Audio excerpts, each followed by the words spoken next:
Chapter 1. Hell. Question. The hell of fire and flames about which the Catholic religion talks can only be accepted nowadays as a religious superstition, according to scientists. Is this true, Master? Answer. A distinguished gentleman, please allow me to inform you that any type of religious hell is exclusively symbolic. It is not superfluous to remember for a moment the icy hell of the Nordics, the Chinese hell with all its yellow torment, the Buddhist hell, the Muslim hell, or the infernal island of the ancient inhabitants of the country of Maralblesi, whose civilization now lies hidden in the desert sands of the Gobi. Unquestionably, these various traditional hells allegorize emphatically the submerged mineral kingdom. Remember, dear friend, that Dante encountered his infernos in the midst of the living bowels of the earth. Read the Divine Comedy.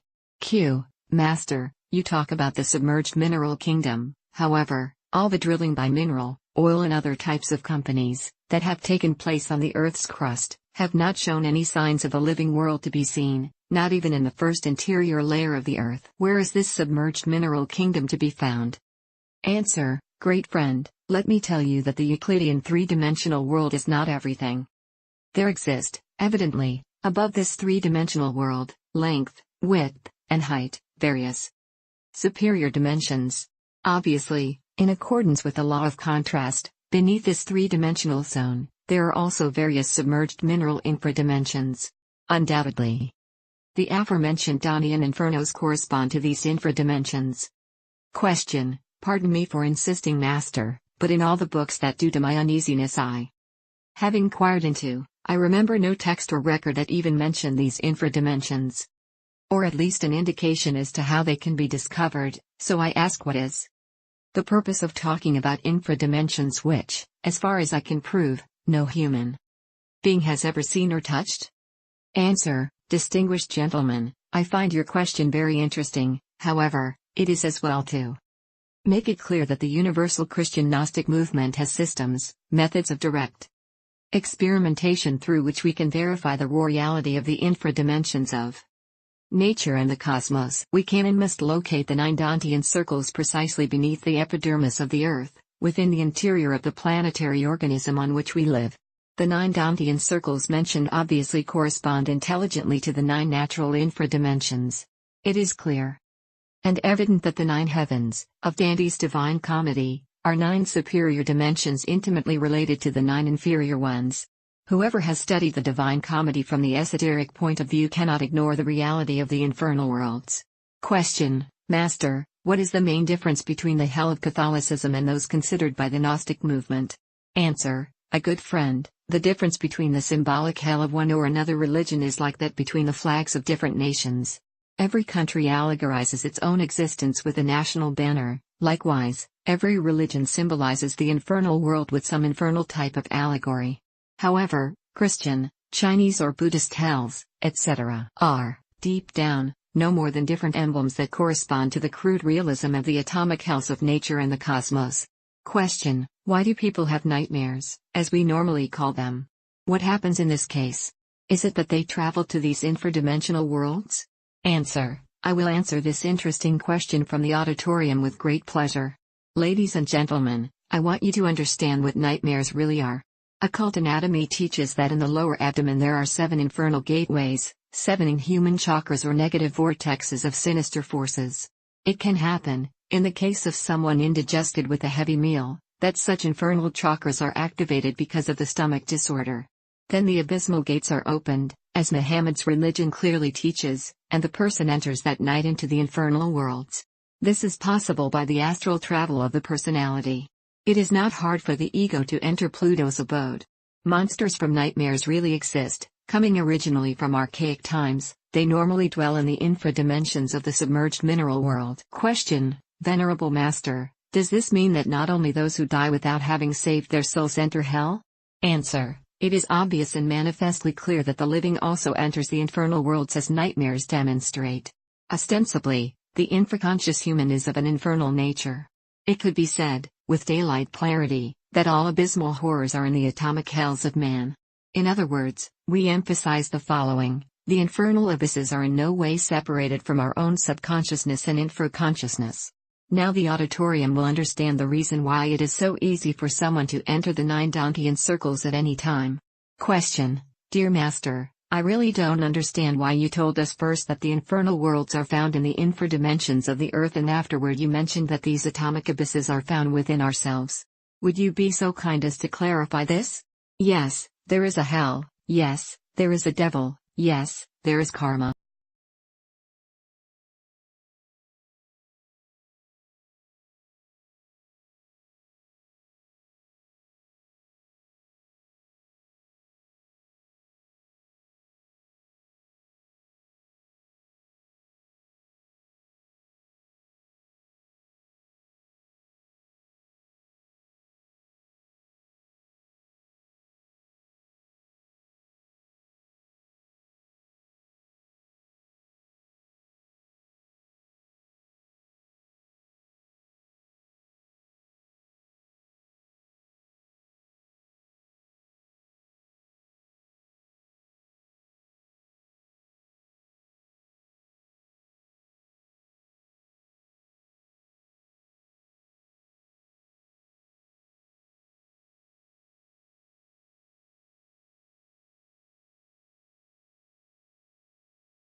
Answer: Your question is splendid.